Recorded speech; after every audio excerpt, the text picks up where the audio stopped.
Welcome to Tidbit Talkin. This is a series that consists of spewing out assorted thoughts which arose from somebody who thinks too much, taking in, and generally loving various entertainment media by the boatload. These tidbits may be little theories, observations, or simply jokes. Please bear in mind that all these ideas come from the perspective of somebody who's experienced every main story bit connected with whatever is currently being gone over. So spoilers will be here. However, other works set in a shared continuity will typically solely be referenced in a way that only makes sense to anybody who's also fully experienced those ones up until their same time occurring points. Sort of a coded nod kind of deal. Now, with all of that out of the way, here we go.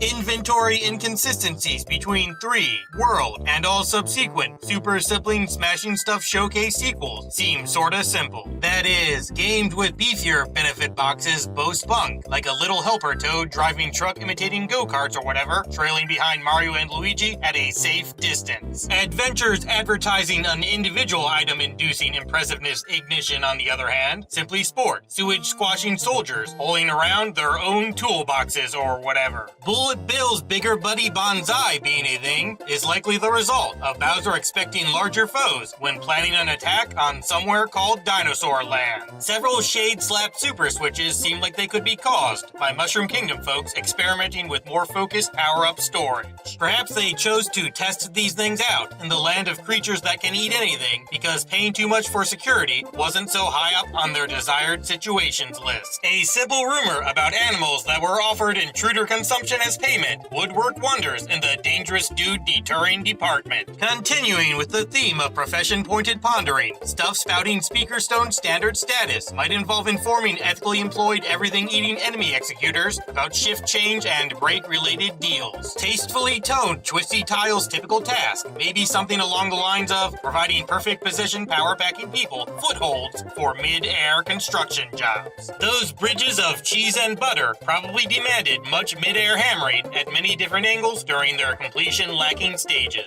Those purple-plated pests that compress upon a good stopping could be an offshoot of the Yoshi species with supernatural contortion abilities rather than digestion-focused ones. Fire flower formed faux fatalities forge fresh finances. This might be caused by a periodically presenting problem with fantastic floral flaming that involves greed-soaked environments interfering with its normal magic constitution. Both checkpoints and end goals may very well be markers for racetrack obstacle course deals the Yoshis use during less frantic times. Supersizing sorcery sparking upon passing prominent progress-pointing poles might be the result of tinier mystical fungus clusters that have developed on those things over time because Yoshis don't care so much for cleaning them. Stage smash supplied, sparking star's source could be a burst of magical energy that's generated from the excitement mere humans feel whenever they tackle trails meant for pushing scaly beasts to their limits. Charging chucks are equipped with heat-resistant gear because Koopa science wizards had to make them such uniforms after an overly excited Bowser breathed too hard while watching a turtle ball game. On a related note, Yoshi's Scarlet Shell snacking supplied scorch spitting, Blue Buddy burp brought back boost, and Yell Yummy yielded yard yanking could very well be caused by mystical digestive fluids granting supernatural powers whenever pigments of certain density levels are consumed. Bowser imprisoning Yoshi within an egg likely involved taking advantage of a natural mystical defense mechanism the creature possesses.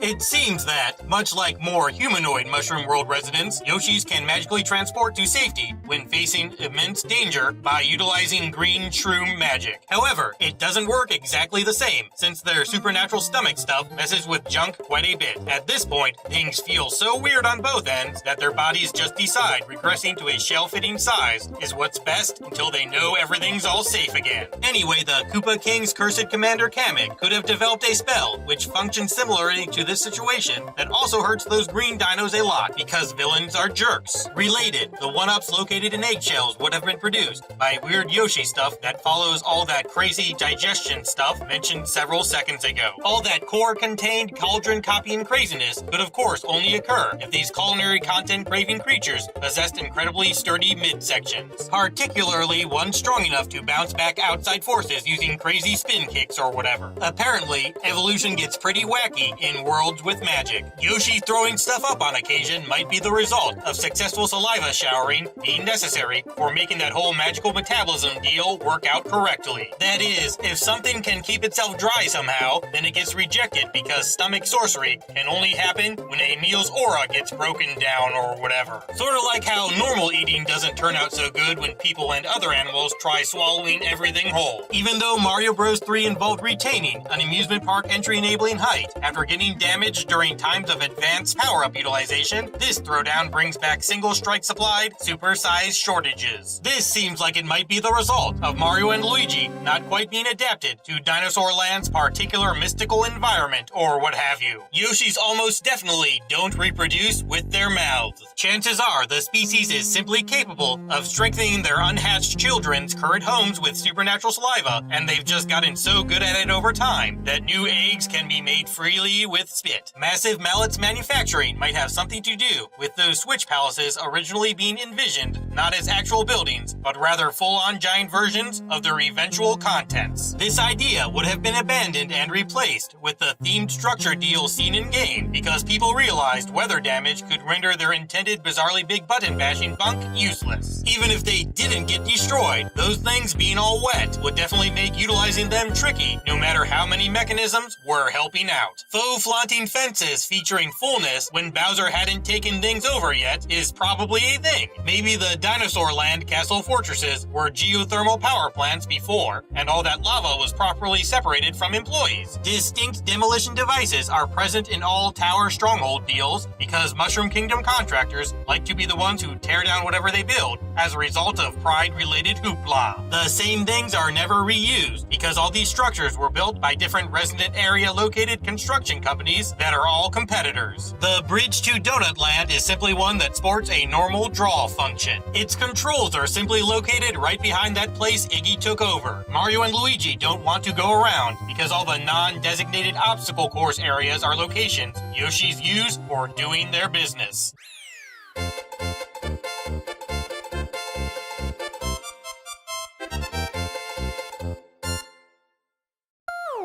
These little one-up granting sorta slots seem like they are Dinosaur Land's main way of profiting off tourists. They don't require cash insertion during this adventure because the Yoshis disabled that feature to help Mario and Luigi out. Further bro-benefiting modifications would not only take far too long, but it might also potentially leave no stock to entice paying customers once things get all normal again. Thus, extra chances are only granted when Super Siblings strike symbols solidly slot-centered. The sizable Star Stash Sparks bonus areas could be some kind of business that accepts certain quantities of magical firework energy rather than cash. On that note, breaking gold tape might be designed to sacrifice foes for said supernatural sauce because the race-adoring Yoshis really don't like having their glorious finishes getting interrupted. Those not-so-sunny Switch structures stealth seems like it's the result of their products not being completely finished yet. The green exception of Donut Land was probably trying to officially open up right before Bowser's invasion ruined everything. The alternate exits might be blocked off with key-triggered magic that's typically used for storage purposes by all those fine businesses Bowser ruined when he decided to hang out in Dino Country.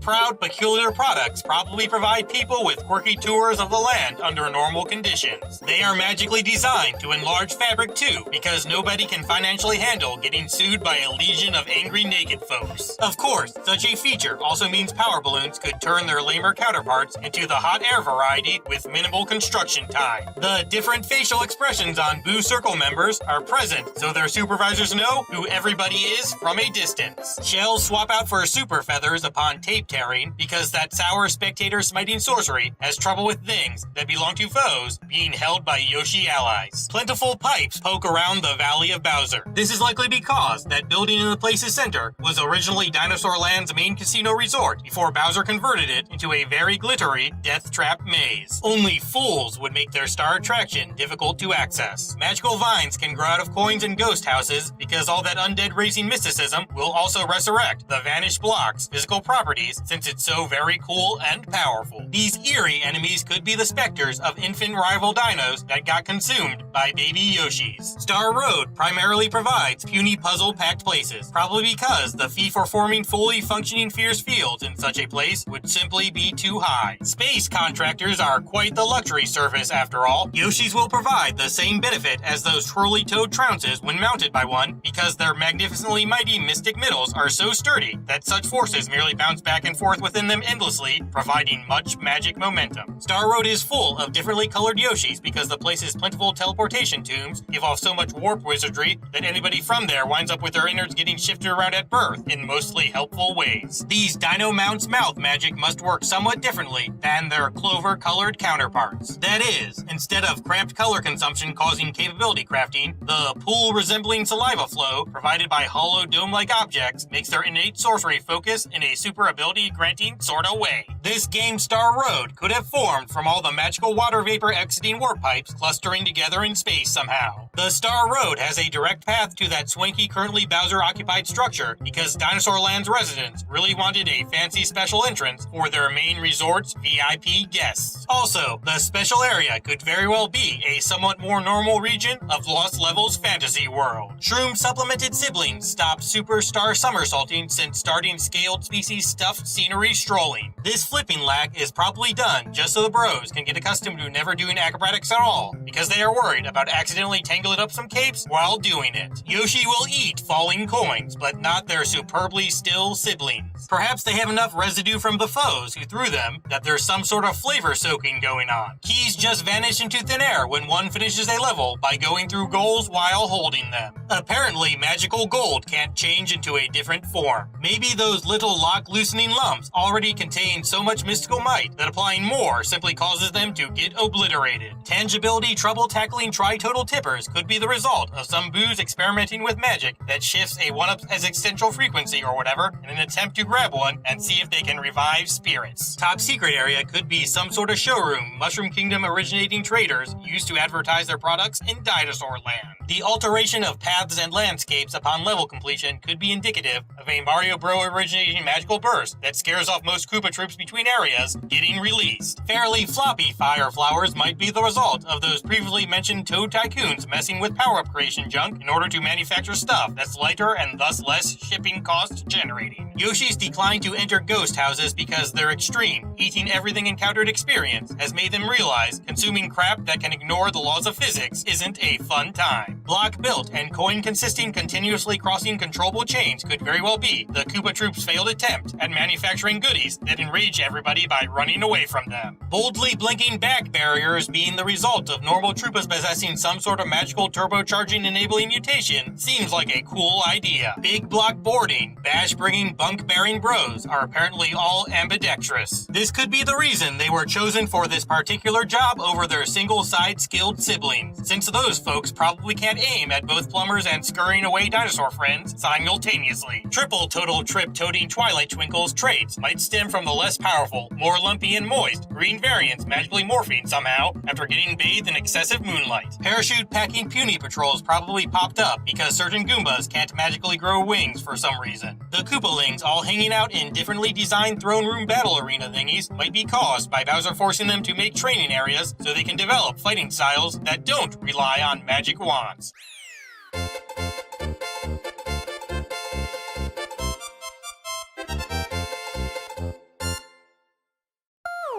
Shiny Sky Spec Street sending supersized symbols solely start showing subsequent secret stage success. This might be the result of some supernatural stuff that involves folks only being able to truly comprehend Star Road after breathing its air a little bit. Apparently, the magic keyholes pull some of it into regular Mushroom World when they open. Background blasted backups being around is probably caused by dirt disturbances Monty Moles make while tunneling through the underground. Shuffling springs through tape somehow forms the feather for a super cape. Perhaps some magic that prevents the things from rusting and whatnot reacts in a bizarre way to getting blasted with wind-wrecker wasting wizardry. Alternate exits that aren't blocked by keyholes are simply paths Bowser's brigade didn't manage to find and barricade before the Mario Bros started spoiling their whole Dino Domain damaging deal. The super cape can be controlled a little bit while ducking. This would be because the power-up grants its users ridiculously mighty neck muscles that are capable of moving cloth around just by twitching and flexing a little bit. Dragon coins are likely normally utilized as sort of VIP markers for high roll rollers in the Yoshi's casinos. Obtaining oceanic openers makes one drift upward. Perhaps their ability to magically reshape the air in one's surroundings simply causes strange gravitational junk underwater. Switch structure shutting down following their completion could be the result of experimental magic utilizing places requiring some sort of official mystic arts handling review anytime they undergo changes. Triplicating tacklers might simply be caused by some teammates hanging out in the background until they get all ticked off. They are of course angry because some plumber jerks interrupted their precious practice. Those blocks that only give away their full contents upon several sufficient center spotting skyward strike sendings seem like they could be street-contained advertisements for these one-up granting bonus rooms. These semi-physical bubbles are likely the result of ghost wizards messing with stored item transporting magic similar to what Mario and Luigi utilize in their Dinosaur Land adventure. Capes can crush calcium-crammed creepy cadavers because they are able to blow away the magical auras holding such spooks together. Lemmy probably lost his balls in those pipes. Reznors were likely the only intelligent Dinosaur Land natives to join Bowser's army. The Koopa King exclusively assigns these backstabbing beasts to unimportant fortresses because nobody trusts traitors so much that they let them watch over cool places.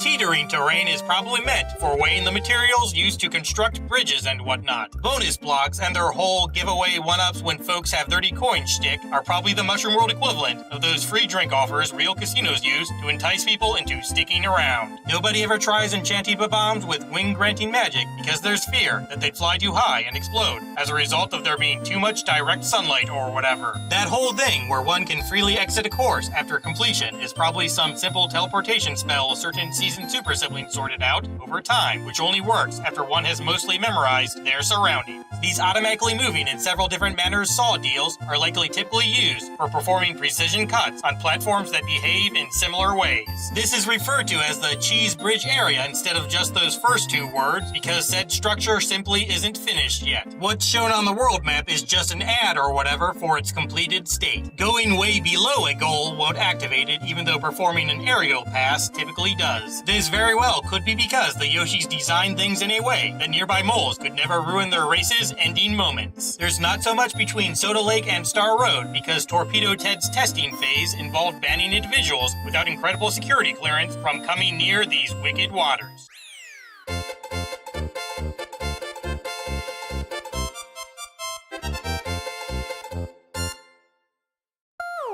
Yoshis obtain invincibility with superstars but don't flash because their mighty mystical metabolisms are simply so powerful that magical light winds up being digested. Boo swarms aren't afraid of getting looked at because staring at each other all day has granted them immunity to Spectre's standard shyness. Eries excel at looking at folks dead in the eyes because they can't cover up their own peepers on account of that whole supersized stomach situation. The Forest of Illusions whole confusing pathway deal might just be caused by some folks unsuccessfully experimenting with magical plant creation focused upon forming fantastic flora that's much bigger than normal fire flowers. These transparent, cycling through power-up clear blocks probably show their contents so folks know when a defective item is present. Consolation prizes for failing at exit finding, such as this 3-up moon, could simply be friendly boos taking pity on poor saps who might wind up lost forever. Height-placed prickly propellers probably aren't up there alongside their more common cloud-contained counterparts because they are afraid of heights. Blue buttons and silver switches are two different things because some Yoshis only like the way shiny gray currency tastes. Furtive Forest features freakishly fast background scrolling even though the platform pace barely surpasses standard. Said craziness may very well be the place's namesake granting illusions at work. No wonder getting lost happens so much there. Spinning stops saws from flaying feet and everything else because Mario and Luigi spent much of their breaks between Bowser battles working on a way to avoid spiky punishment. It might work by providing so much precisely aimed momentum that they simply bounce backward after striking sharp stuff's sides. Things don't work out so well with traditional spikes because they are all really slick on account of all those bored Magic Koopas frequently polishing them. This Reznor's roundup of 9 1-ups could be the result of it having second thoughts about joining Bowser and company. The Koopa King canceled all laser statue shipments after SMB3 because that weird flaw where they didn't work on ducking folks made him deem them useless.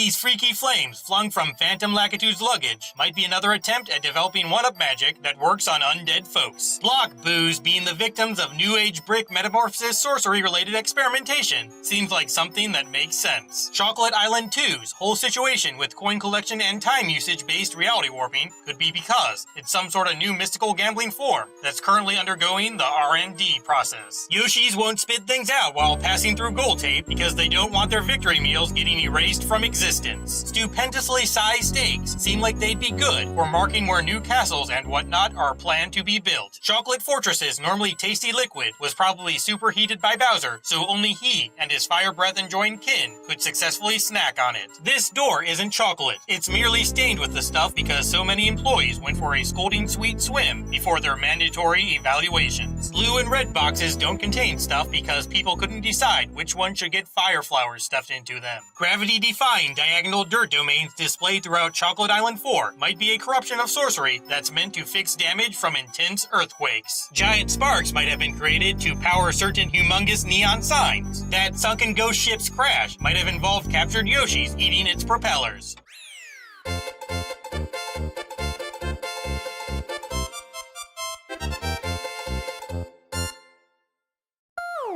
Mammoth Monty moles cause various jump-related failures because they are so dirty that folks don't even want to come into foot-based contact with them. This hopping hesitation results in adequate force never being generated whenever the things are extremely close. These wing-granting bonus games are quite rare because their illegal creation involves swiping organs from blue Yoshis. Keys in Bowser Valley are particularly tricky to find because the Koopa King really doesn't want folks reaching his new hideout before he takes all that stolen cash back home. The one-ups that appear when taking Yoshi babies through gold tape is merely them giving their helper a gift and leaving. These Mega Man madness mimicking clock-carrying continent chunks could simply be some sort of magical workout equipment meant for increasing jumping power to super sibling levels. Some charging chucks carry construction tools because making their own stadiums and whatnot is part of their training regimen. One-ups can survive things like magma contact because they are their own form of magical matter that doesn't go through the same phases as normal physics-associated stuff. A Magikoopa's body can completely cancel cape swings, but their spells aren't so lucky. This is likely the result of them wearing magical garb so often that such cloth can't generate anything but comfort when coming into direct physical contact with their ranks. Larry's castle just gets thrown because its contained collapse-causing crap was too time-consuming for the bros' tastes. These disco ball controlling block deals probably usually serve the purpose of pointing out when someone hits a particularly large jackpot. There are several paths to this place because the Yoshi's business owners didn't want their main casino losing business from traffic trouble. The clown car copter King Koopa commandeered could have merely been meant to be used by some crazy mascot. Bowser retains it in later games because he likes keeping minion terrifying vehicles in his garage. These giant bowling orbs Bowser throws might be cannonballs created to scare any King Bob-ombs who are considering rebellion into submission. If they ever got loaded into an actual cannon, it would send quite the powerful execution-suggesting message. Bowser's tossing those Mecha Koopas out of the clown car because he's activating them by accident and they are irritating his feet.